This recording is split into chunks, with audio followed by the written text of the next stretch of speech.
Hello everyone, this is Erin from the WRLA and we are now live. Welcome to today's Teachable Tuesday webinar on HR Hot Topics, Recruit, Develop, Engage, and Retain. Before we get started, and in perfect timing with today's webinar, WRLA is proud to introduce two new online education courses. We have partnered with SAS Polytech in Saskatchewan to offer both the WHMIS and the Building Science and Energy Efficiency Awareness courses. WHMIS is a pretty straightforward 4-hour course designed to familiarize you and your employees with the WHMIS 2015 system, including GHS and how it is used in the workplace. In recent years, WHMIS has changed to align with the globally harmonized system, which is the GHS, of classification and labeling of chemicals.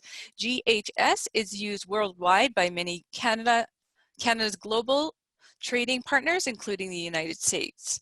The cost of this course is $35 for WRLA members. And the other course is the Building Science and Energy Efficiency.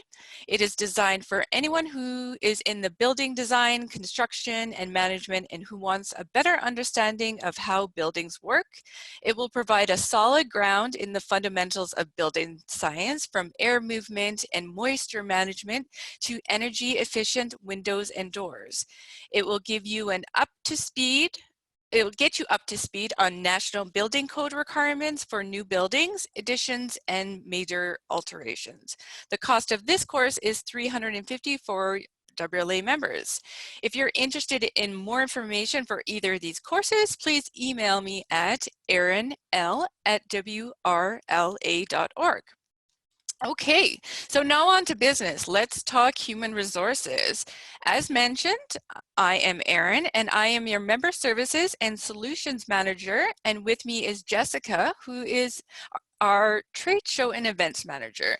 She will take over after Diane is done and handle all of your questions. Just a few quick housekeeping items. Everyone is muted, so if you have any questions, please use the chat function icon at the bottom of your screen and type in your questions during the webinar. Both myself and Jess will monitor the questions, and Jess will facilitate them at the end with Diane. Finally, the slides will be sent out and will also be posted to our website. So who's presenting today's webinar? Well, that would be Diane Taylor. You may have seen Diane at our WRLA Bind Show in 2019 as she kindly hosted an education session as well as a past webinar. If you want to listen to Diane's last webinar on trying to navigate multiple generations in our workplace, please visit our website at www.wrla.org/events/webinar and just scroll down to the past webinars. All right, Diane, do you want to take it from here and tell the audience a little bit about yourself? Absolutely. Thank you so much for the kind introduction, Erin. And I'm just going to get over to my screen here. And we're ready to go. All right. Well, thank you so much. So I'll do a few introductory points about myself.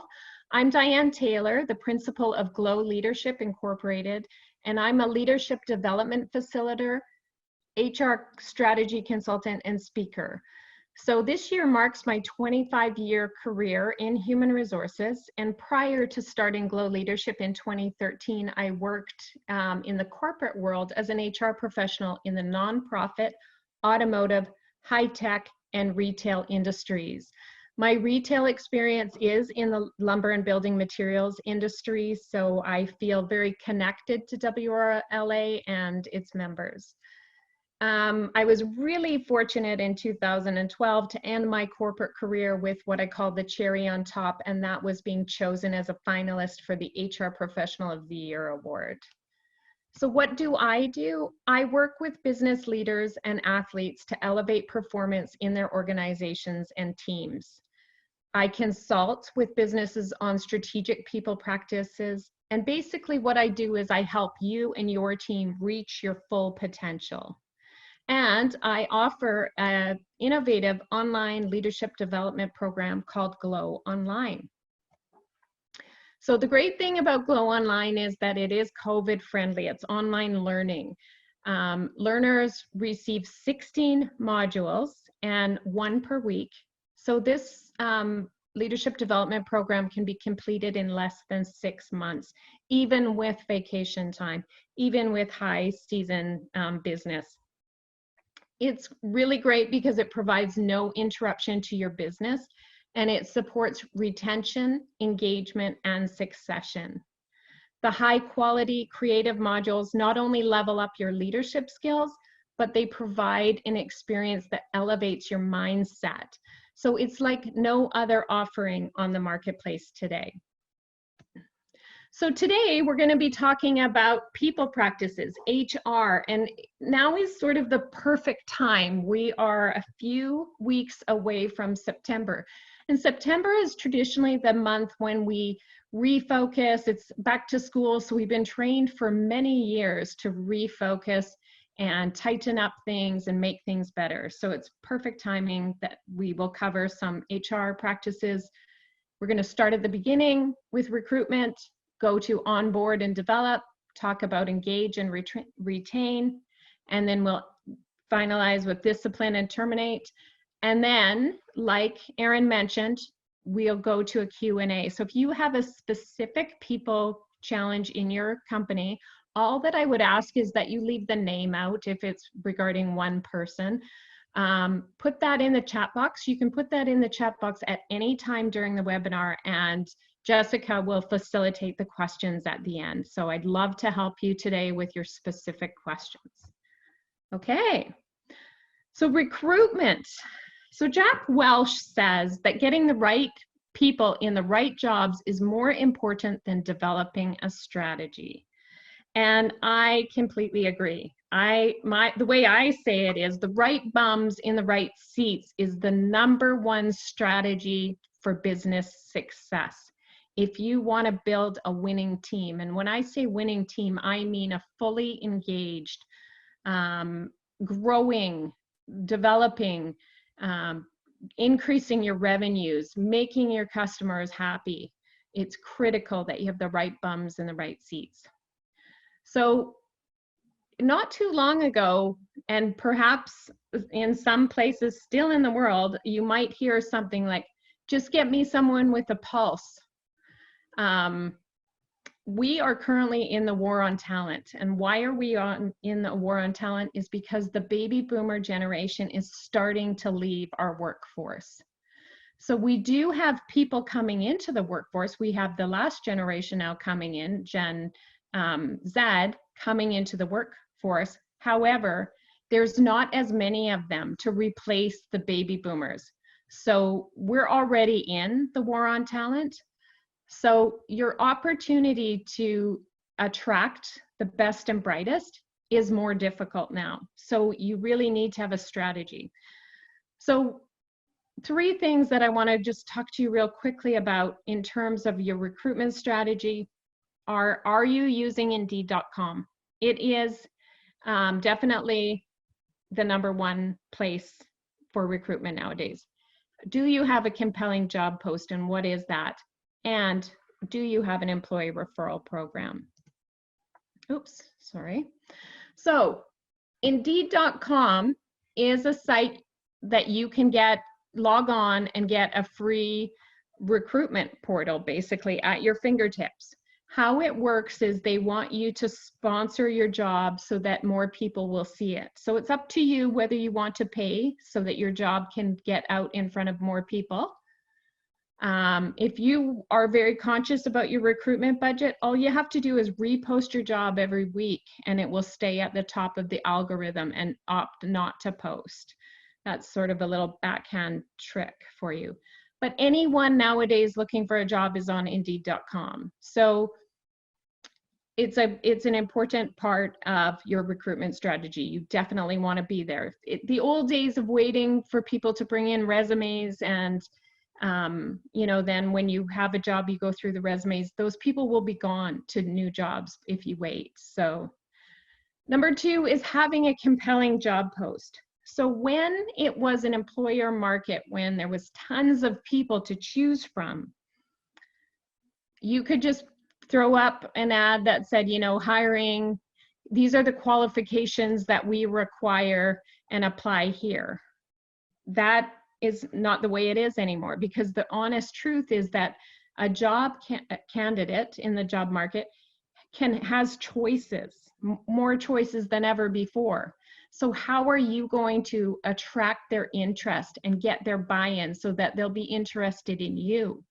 So it's like marketing. It has to be appealing. Just like you would market to your customers, you're going to market to your future employees.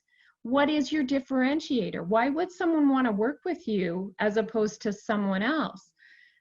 So you want to include things like what your values are, and if you can have fun with it and have a little bit of play, that, you know, goes a long way. The third thing, the most successful type of recruitment comes through an employee referral program. So an employee referral program is something that you formulate and you communicate to your team, and you communicate it several times. It's not just once. So you put it up on the lunchroom and have a poster. People need to remember that you have an employee referral program. Otherwise, you know, they hear you say it and they can't think of someone that's right for the company right now, and then they forget. So it's something you always want to keep alive. How an employee referral program works is that if one of your current employees refers a friend or family member for a position within the company and you choose to hire them, they get paid a sum of money. So I've seen employee referral program payouts from $50 to $8,000 in my time. The 8,000s were in the high-tech industry for really, you know, advanced software developer type positions. So, but if you're offering $100 to $200 employee referral program, you know, you're still going to get buy-in. And what a lot of companies do is they pay half of the referral bonus when the person is hired, and the other half of the referral bonus after the person reaches their 90-day probationary period. And what I really love to see about employee referral programs, when there's payouts, rather than just add it to payroll, when you have a staff meeting, if you get cash, and let's say you're going to pay $100 to one of your employees who referred someone, rather than get a $100 bill, get, you know, $10 bills. And in that meeting, you know, bring that person up and count out that money to them, 10, 20, 30. It builds enthusiasm and excitement. And then everybody wants to be a part of that. So they're going to think about who they might be able to refer. So the important part about recruitment is that you don't just do it one way, that you have a balanced recruitment strategy. So you're looking online, you're interviewing people that walk in, that you have an employee referral program. You know, there's all sorts of different things that you can do through social media. So number one, in terms of making sure that your people practices are strong, is making sure that you have a recruitment strategy, that you're taking time and investing into the recruitment process to get the right bums in the right seats. Well, and why? Why is this so important? Well, first of all, you want someone that's going to fit in really well with the team and add value faster. Number two, if you pick someone that just has a pulse, you're going to end up spending a lot of your time managing them, doing the performance management, writing them up, having to call someone else in because they called in sick. This is something you want to get right. And you're not always going to get it right, but if your percentage of getting your hires right is better, higher than not getting them right, then you can consider that a valuable investment in your business. Okay. So now we have hired some great people that match our culture, and we've got the right bums in the right seats. We need to onboard and develop them. So I believe in something, excuse me, called principles of a welcoming workplace. And the onboarding period, onboarding is the process of bringing someone on and developing them, or making them comfortable and acquainted with your company.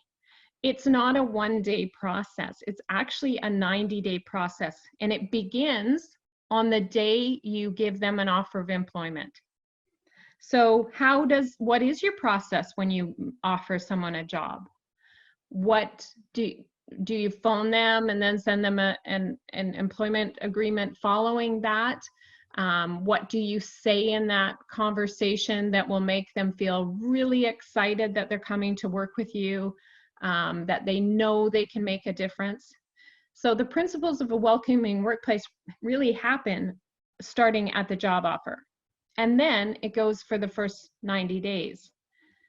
So what you want to do in the first 90 days is have a structure in place to say what happens at what time during the 90 days so that you're really affirming the principles of a welcoming workplace with this person. You've taken this time, you've done the recruitment well, you know you have the right bum in the right seat. You want to make sure now that they come on board that you keep them. Within the first 90 days is when someone will decide if they're going to stay with your company longer term or leave at some point.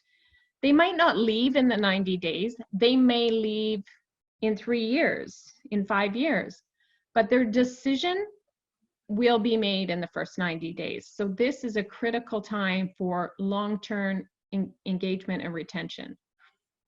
It's sort of like a first impression. And something that is really important is to make them feel like they're winning. So how can you create small wins along the way?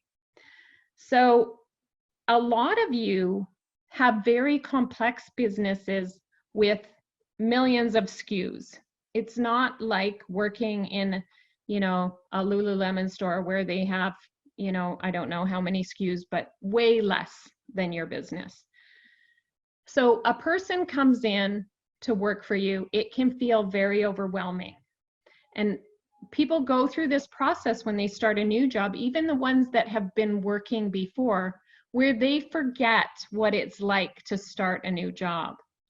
They forget that it takes 30 days to feel a little bit comfortable and 3 months to feel a little bit comfortable and 6 months to feel competent.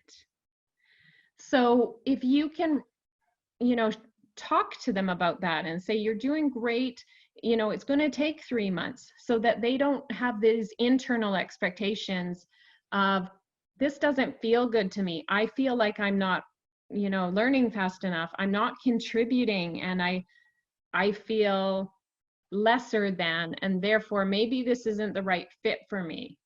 When you have a high turnover in your first, 90 days, in your first year of employment, it's likely because your onboarding program was not strong enough. It wasn't structured and buttoned down to help the employee feel confident and help them create wins.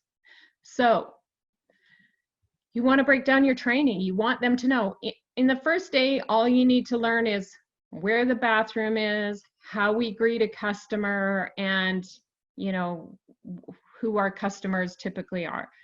And if you learn that, that's a win. So that's breaking it down into a small bite, and then maybe having a checklist or a passport for the first week, what you want them to learn, and then the first month. So having empathy, if you can remember back to when you started your job and what that felt like, that might also help. So some important things are to have a new hire orientation. A consistent new hire orientation is really great. If you have a PowerPoint, you can even video record it so that each employee starting within the company has the same orientation. It's not dependent upon whether the person that's facilitating it is on holidays, or if that person, is having a bad day, or, it's busy and they can only spend a short amount of time. That each and every single one of your employees is getting the same new hire orientation and covering some key things. The second thing is to have a training and development plan. So that is, important in the first 90 days. What are you going to learn, and when are you going to learn that? Who's going to help you learn that? So that they can see oh, good, I don't have to learn this all in week 1 or else I'm failing. And then development is an ongoing thing. So once they get to the 90 days, then you would sit down and look at further development options with them, because if people are not growing, they're dying. So we always want to make sure our people are growing. And that doesn't mean our people are always getting promoted and moving up the ladder, but that our people are always learning new things, being challenged in different ways. And there's so many ways that we can do that within the business. All right. So how do we engage and retain? So we're going to have a poll, and I'm going to ask you, how likely are you to refer your place of employment to others? So if you're really, you think your place of employment is really great, and you go out to, say to someone, absolutely, I would refer it to others. That's going to be on the 10. If you're not happy, or it's just kind of okay, then you will be lower down on the scale of 1 to 10.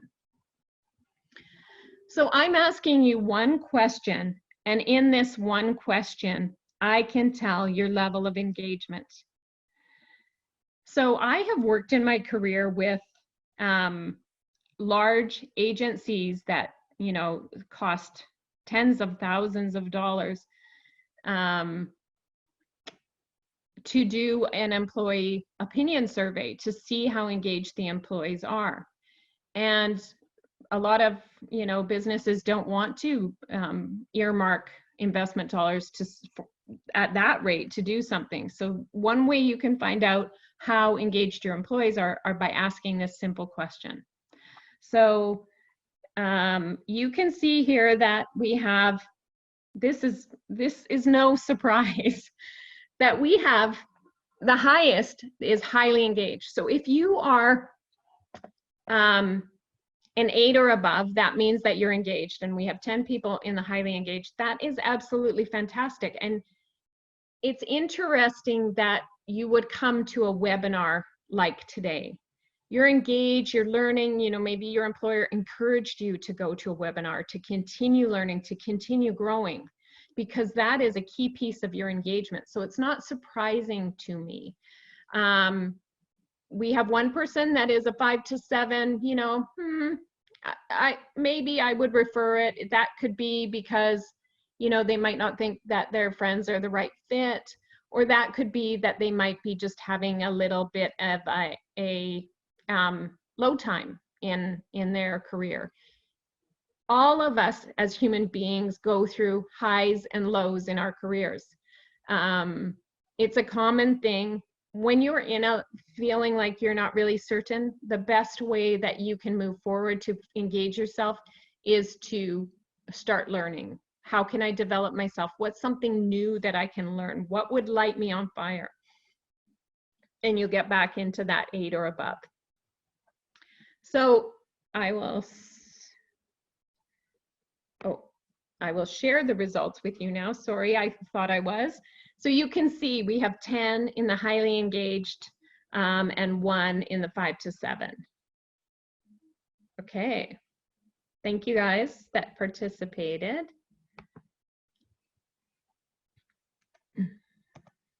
Oops. There we go. Okay. So if I could give you something that I have carried along with me in my career as an HR professional, that is an easy recipe for retention engagement, it is the talent model. If you follow this model, you will have highly engaged people within your organization. So T is targeted recruitment and hiring. We talked about that, how important is getting the right bums in the right seat. As Jack Welch says, more important than a great strategy. A, achievement, winning team. So have you ever played for a losing team? And how did that feel?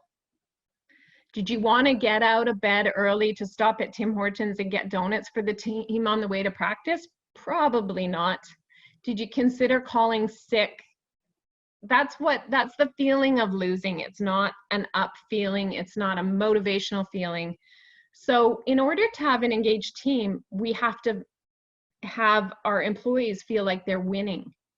So sometimes, you know, we can be in a really hard place, but if we can find little wins, little wins plus little wins get bigger wins, which get bigger and bigger wins. So achievement or winning or growing. Number L, learning and professional growth. So like I said, if you're feeling like you're not fully engaged, the best way you can get yourself engaged is by learning and professional growth. People want to continue to grow and not be stagnant and not be moving backwards. E is ensuring recognition. So recognition is one of the critical engagement factors. It can be really easy and completely free. There's a difference between recognition and reward. When I talk to employers about what is your recognition program, they say, oh, we have no budget for that. Okay, well, you don't need a budget. But if you have a culture, I love to call it a high five culture, when you're catching people doing it right, or you notice someone and it becomes part of the culture where everybody recognizes everybody and says, great job on that. That really helped us by blah, blah, whatever it is, high five. Nurturing career development. So the model has definitely changed as we have more, you know, millennials and Zeds and even the Generation X entering the workplace. They're much more focused on their own career as opposed to coming to work only for the company's success. They want to work and contribute to the company's success, but they also want to make sure their career is being nurtured and developed. So there's processes that, you know, you can put into place that ensure that you're always working with your people to make sure you're nurturing them and their careers as well. And then T is a team collaboration tribe. Knowing that you're a part of something bigger. You're not just, you know, a cashier that comes to work on Monday, Wednesday, Friday from 4 to 8 and you get paid minimum wage, but that you're a part of team, you know, 2, 3, 4, and your revenue goal for the year is 5 million. And when you ask every customer if they found everything okay, and when you smile at the customer and say, I hope to see you back here soon, that you're contributing to the team and helping them win. So that is an important part of engagement. So this talent model, if you're going to print any slide when they share the slides with you later, this would be a good one to print and put up on your bulletin board or keep handy. So we wanted to talk a little bit about COVID, and you know, it is affecting engagement and retention, and it affects our business on so many levels. So I wanted to first talk about working from home, because how do you feel a part of that team when you're working from home? So we want to look at some strategies to make sure that we are still engaging our team while they're working from home, while we change things. There's going to be a lot of people this year, you know, they say, you know, there'll be a lot of divorces this year, or there'll be a lot of engagements, or there'll be, you know, a lot of people changing jobs. What COVID is allowing us to do is it's taking some time to reflect, what am I really happy? You know, I'm home, I'm alone, I'm away from my team, I'm not feeling their energy. So it can be very easy to feel disengaged. So as an employer, we want to be really focused on making sure that we just don't let it happen and not be conscious about that. So some success strategies are, we want to set and communicate clear expectations. Okay, you're going to work from home. However, you know, this is the expectations, that this is produced by this time, or that, you know, you attend all of these meetings, or whatever the expectations are. It should never be just assumed. It should be clearly communicated. Number 2 is define ongoing check-in time. So if you have people working remotely, you know, when is you might have just checked in, you know, through the office when they needed you. Besides them reaching out to you when they need you, you should have defined times. Okay, you know, since you're working from home, let's meet on Monday at 1 o'clock to sort of, or 9 o'clock to set the tone of the week. And then, Thursday afternoon to see how things are going for 30 minutes or however long you need to do. But have defined times when you're actually checking in with that person. It gives them structure. And if you think about how COVID makes people are feeling anxious and there's so much uncertainty. And what's going to happen? And is a second wave coming? And will I be financially okay? This is a serious thing affecting people's levels of anxiety. But if you can give them a set time, it really helps ground them and, will help them more than you can believe. You might want to have them do a weekly report on accomplishments or status so that they're just sending an email to you that says, this is what happened this week. Here's my wins. Here's some of the challenges and here's where I'm at. And, you can structure it however you want. And then bring your team together, bring them together on Zoom to have meetings, or some teams I've seen have happy hours on Zoom, which is a great fun way to build that team feeling, and bring them together and let everybody share their wins for the week. Have everyone have a voice and a celebration, and cheers together. Be flexible and understanding. So it's become a funny thing now when you see someone on Zoom and their dog jumps into their lap, or their husband walks in the background with his underwear because he doesn't know that his wife is on Zoom. It's a new reality and we're all learning it together. So understand that everybody has a different impact.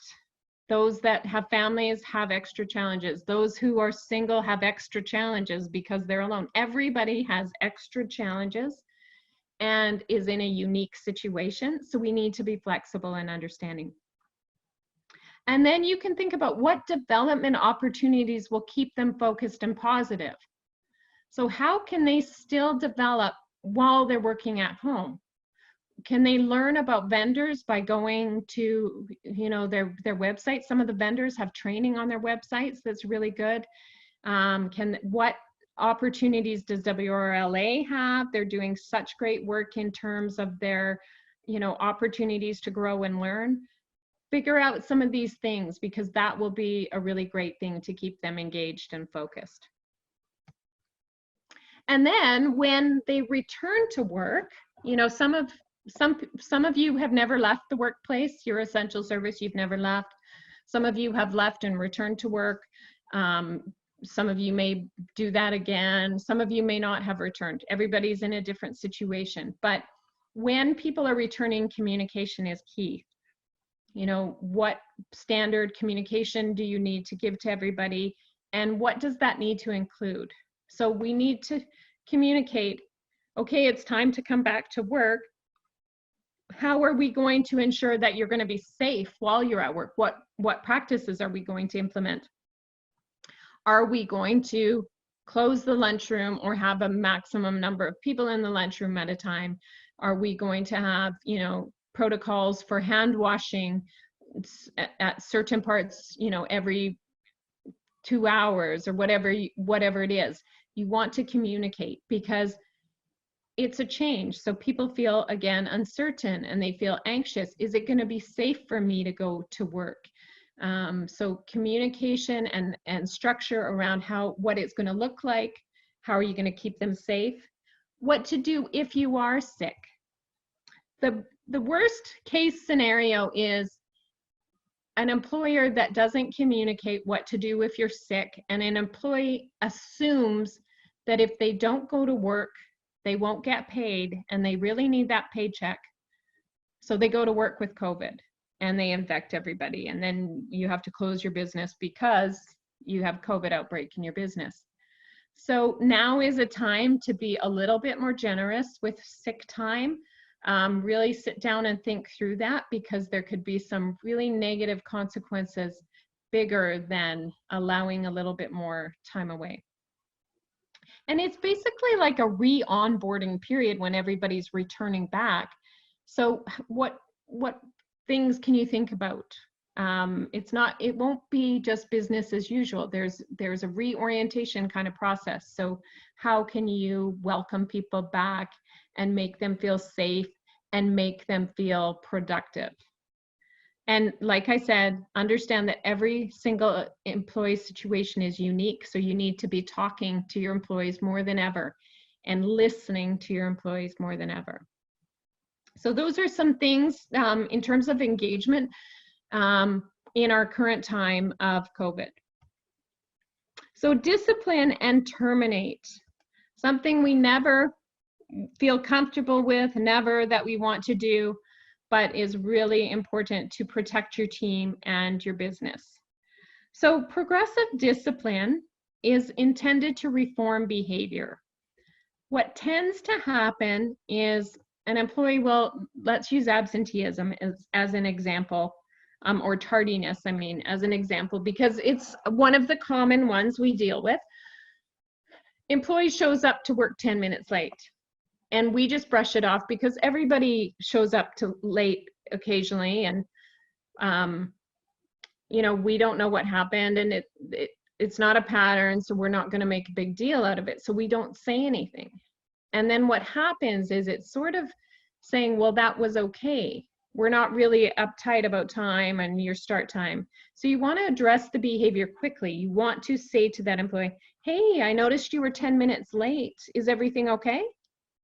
By simply saying that, it clearly allows the employee to see, oh, okay, yeah, I'm really sorry, you know, the bus was late or whatever, but they know that, you know, it's not okay to, the boundary is, you know, we want you here on time. So you want to address it, and you want them to, this is an opportunity to readdress what the process or the expectation is. What does being on time look like for your organization? In terms of the process for progressive discipline, we typically do a informal discussion. So that would be, hey, I noticed you were 10 minutes late. Is everything okay? So that's informal discussion. Then we move to a verbal warning where we say, you know, you were 15 minutes late for work, you know, last week or 2 weeks ago, you were 10 minutes late. I need to issue a verbal warning and remind you of what looking like time on time looks like. And then you document that. And then you would move to a first written warning, a second written warning, a final written warning, which clearly indicates if the behavior is not improved, they will be terminated so that there's no surprise. And then you would move to a termination. With every single termination, there's a risk. So it's a really good idea to talk to someone. So if you have an HR person within your organization, they're your go-to. If not, you want to talk to, you know, someone else, a supervisor, or reach out to an HR consultant so that they can, you know, assess the risk for you and clearly define that risk for you, and help you mitigate the risk for your business. So if someone quits, it's always better than a termination. And if you're struggling, you know, there's ways to, you know, open that door for them. And I work with a lot of people in helping them with that. And something that people are often confused about is pay in lieu versus severance. So if you decide to terminate someone and you say, okay, well, they've been here for 3 years, so, you know, under the Employment Standards Act, we're going to pay them 3 weeks. That's what our pay in lieu is for them. Pay in lieu is the minimum amount owing to an employee when the company unilaterally chooses to terminate. However, it's not the only risk. There's also, on top of that, severance, which is defined by the law, which is defined by precedent-setting cases in the Canadian courts. So you may pay a person pay in lieu, and then they can come back and say, well, this is wrongful dismissal. You owe me this much time. Severance is calculated based on how long you've been there what position you're in, how much money you make, and it's basically how long will it take you to find another job with the same authority and the same pay. So when there's a termination, these things need to be considered because there are ways to present an ending of an employment agreement that will mitigate the risk and keep the employer safe. So I also wanted to talk briefly about communicating a termination, and there's two key points that I want to share with you that you can take in your tool belt and use moving forward if you're ever in the position of communicating a termination. First of all, as an aside, you probably won't sleep the night before. It's very difficult process that, you know, managers have to go through, and it's never something they want to do, and it's always uncomfortable. But we want to communicate a termination quick, like in a short time frame. The meeting should be no longer than 5 minutes.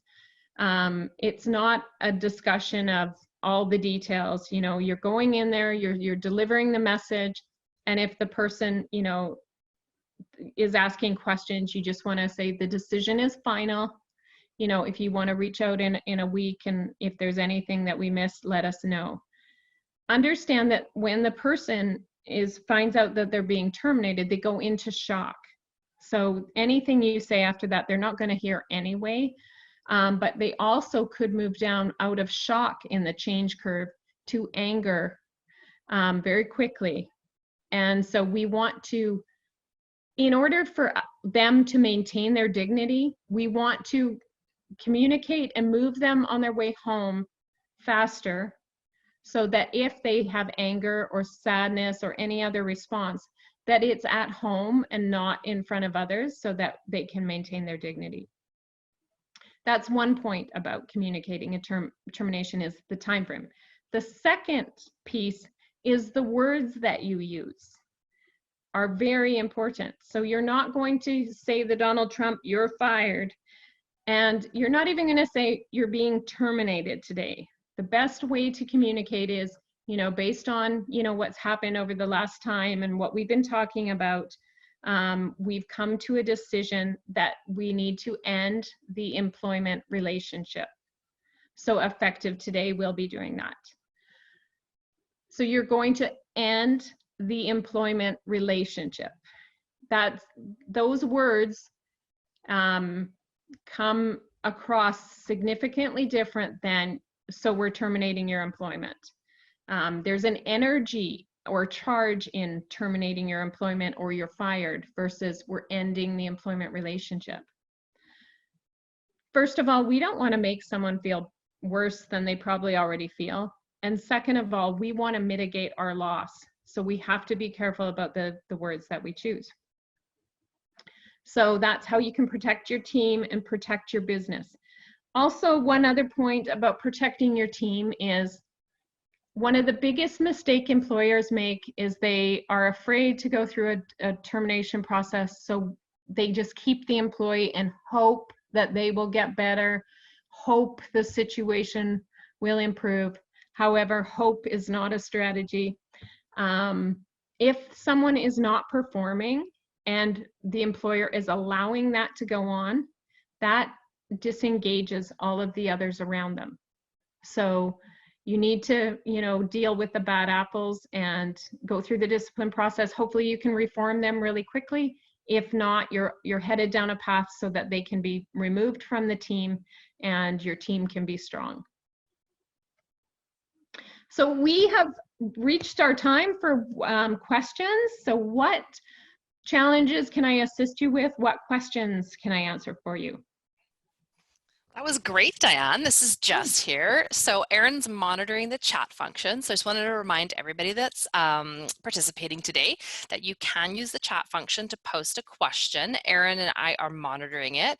And as Diane had mentioned earlier, if you're going to use a specific to your workplace, maybe just leave out names or businesses just to maintain some privacy. So I do have a few questions. that we do have. So Okay. this kind of goes back to some of your earlier slides with around the 90-day ramp up onboarding. What happens, like what are the policies around terminating during that 90 days?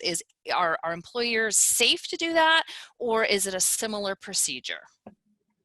Okay, so one of the biggest myths among employers is that I can terminate without any risk in the 90 days. You have a 90-day probationary period, yes.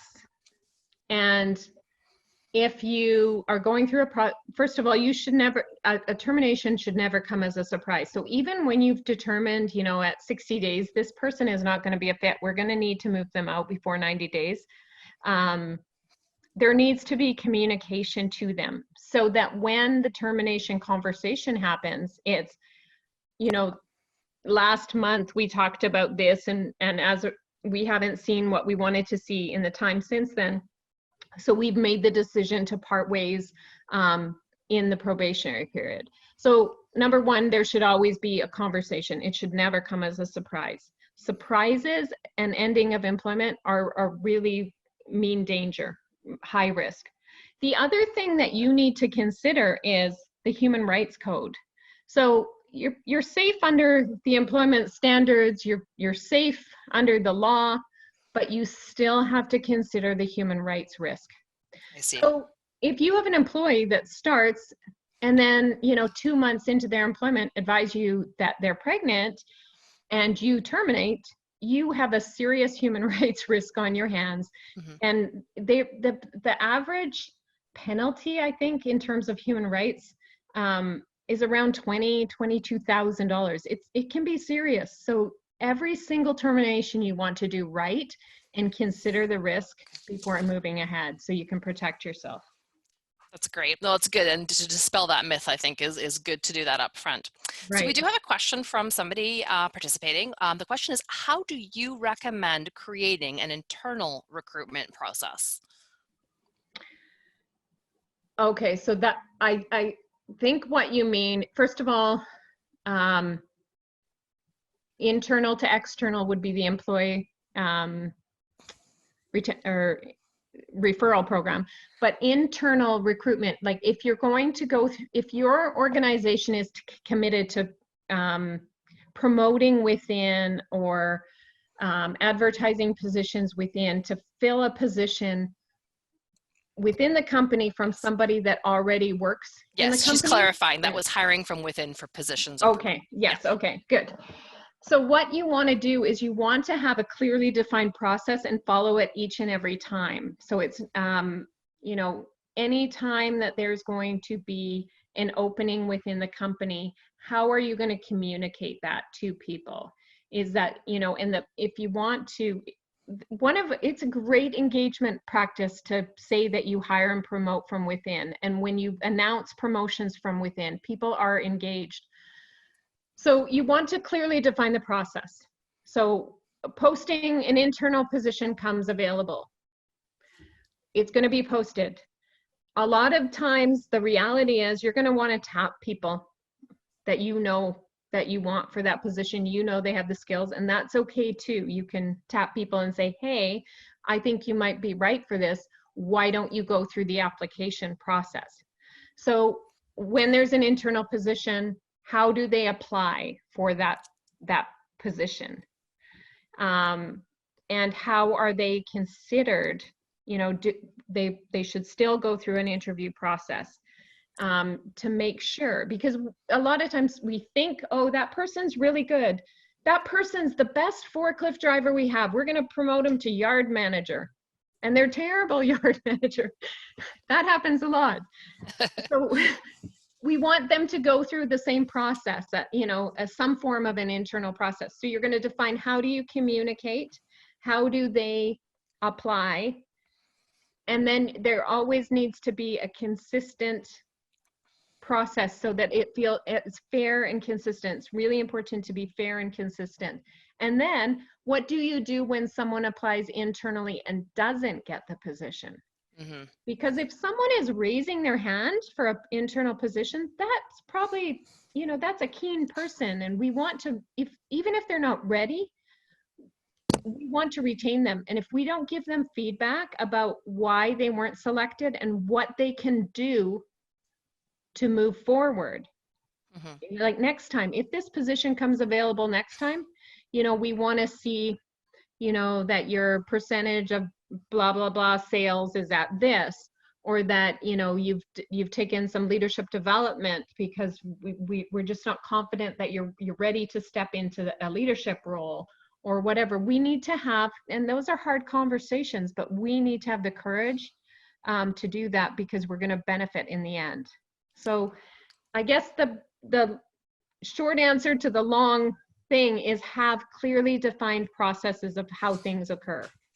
That's great. Okay, we have another question from one of our participants. This one's a little more specific. It says, what words of advice do you have when you're dealing with a long tenure employee who performs but is opposed to change, displays favoritism, and creates a toxic work environment in the process? That's a bit specific. We all know those ones, don't we? Yes, I think we can all think of one or two. Yes. So my position on that, and I have a really strong position, but those are bad apples in the team. And I really think the best thing for the organization is to work on a plan to move them out. And there's so many different ways that can happen, early retirement, whatever. But that's not often the option, because that person usually has, yes, they're performing, they're great for revenue.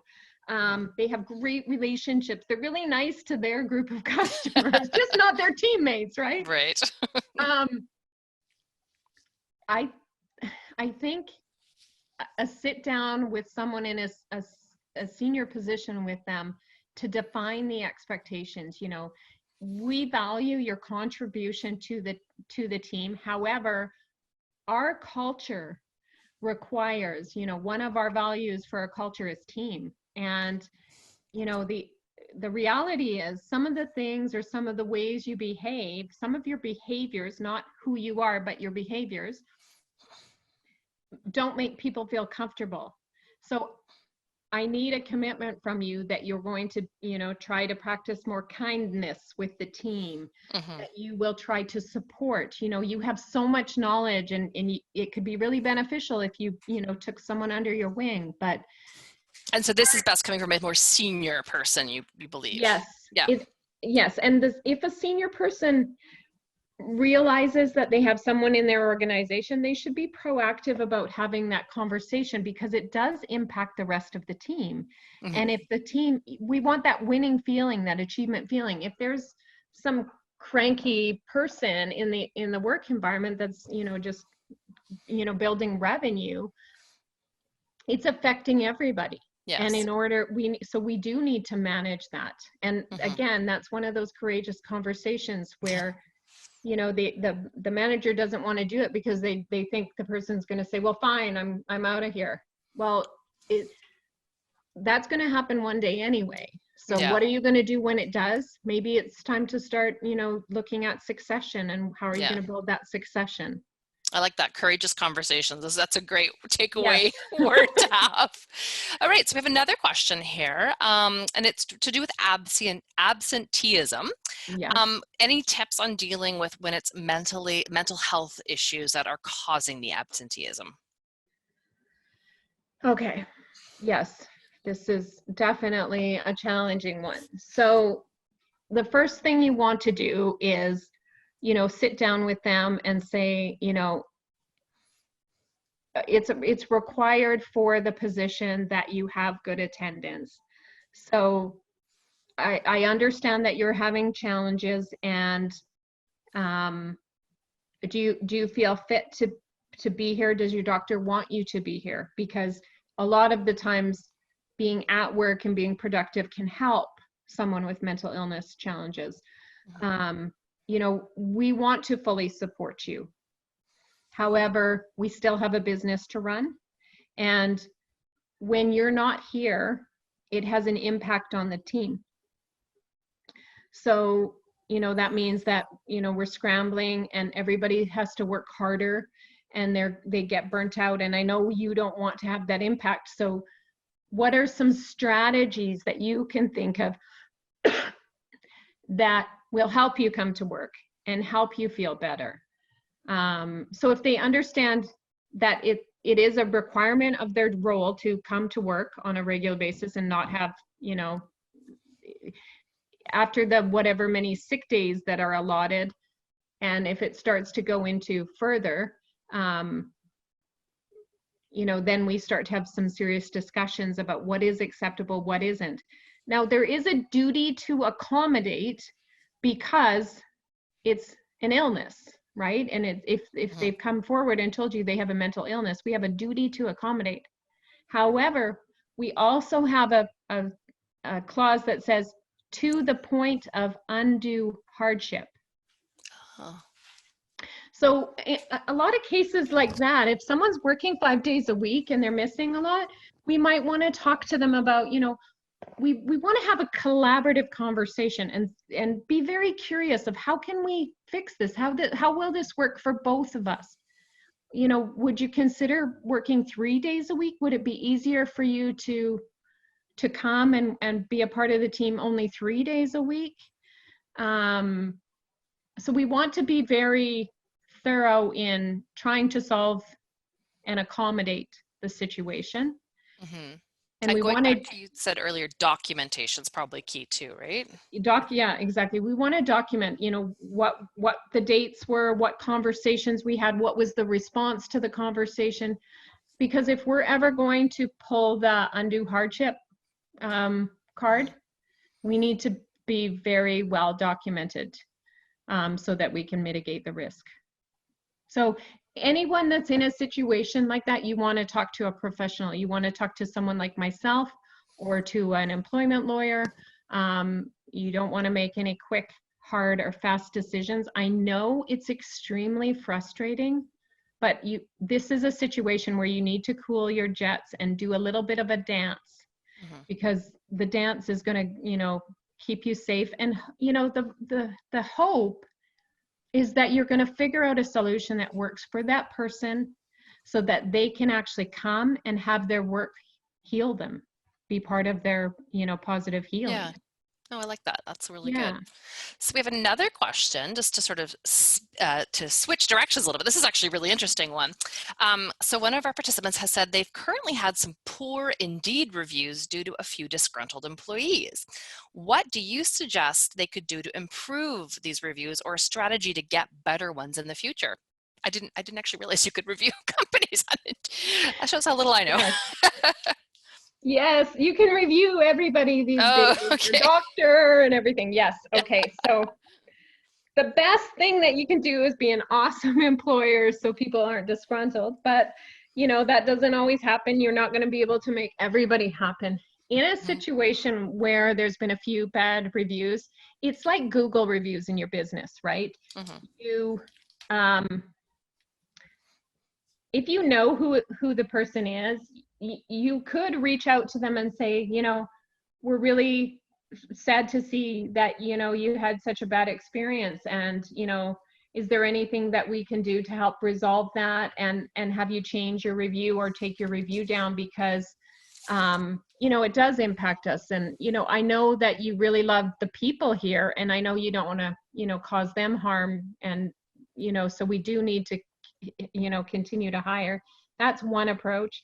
The other approach is find your raving fans within your organization and say, hey, here's a $10 Tim's gift card. Would you put in That's an good. Indeed review? That's a great strategy. If you have 10 good ones and 2 bad ones, you don't look so bad. So I like that. Yeah. Yeah. So that comes part of the recognition and referral and so that kind of stuff. Yeah. Or you can just even start with a conversation with one of the raving fans and say, what do you love about working here? And, and then say, that I really like what you said. Would you consider doing an Indeed review for us? So it does function a little like Google Analytics, where things sort of the better it goes, the higher your rating goes up. I believe so. I'm not 100%. I'm not Maybe we'll have to do another session on that one. It's a great question. Does not go that deep, but that's what I would do. Oh, that's great. Well, I had no idea that you could review people, and indeed, that's great. Well, it is. I just want to thank everyone who put in questions. That's great. We're actually at 1:30 right now. I just want to thank everybody for coming, and thank you, Diane. That was amazing. Like Erin said earlier, we will be sending you the link, and I will probably just include. There's Diane's information right there, but I'll also include that, Diane, in the email I send out to everybody with the link. And if anybody's interested, our next webinar is September 15th. It is going to be on the top 10 tips for getting the most out of LinkedIn. So you can join us for that one. We'll send you the link. And again, thank you so much for coming today. Thank you so much, Diane. And I can't wait to host our next one. You're very, very welcome. And if anybody's interested, I do a weekly, it's called Leadership Bites, digestible bites of information to optimize your professional and personal life. Every Wednesday morning, I do that in my Shine Brighter community on Facebook. Oh, and great. It's an under 5-minute tip of the week to help you elevate as a leader. Okay. So Well, then I will will include that link too then in the email that I send everybody out after this as well. Great. Thank Okay. you so much. Thank you, and thanks everybody for coming. Further or specific questions that didn't get answered today, please don't hesitate to send me an email. Wonderful. And we'll put, like I said, we'll include that information in the follow-up email after this. Fantastic. Thanks, Garrett. Thank Take care, you. everyone. Hey, bye-bye.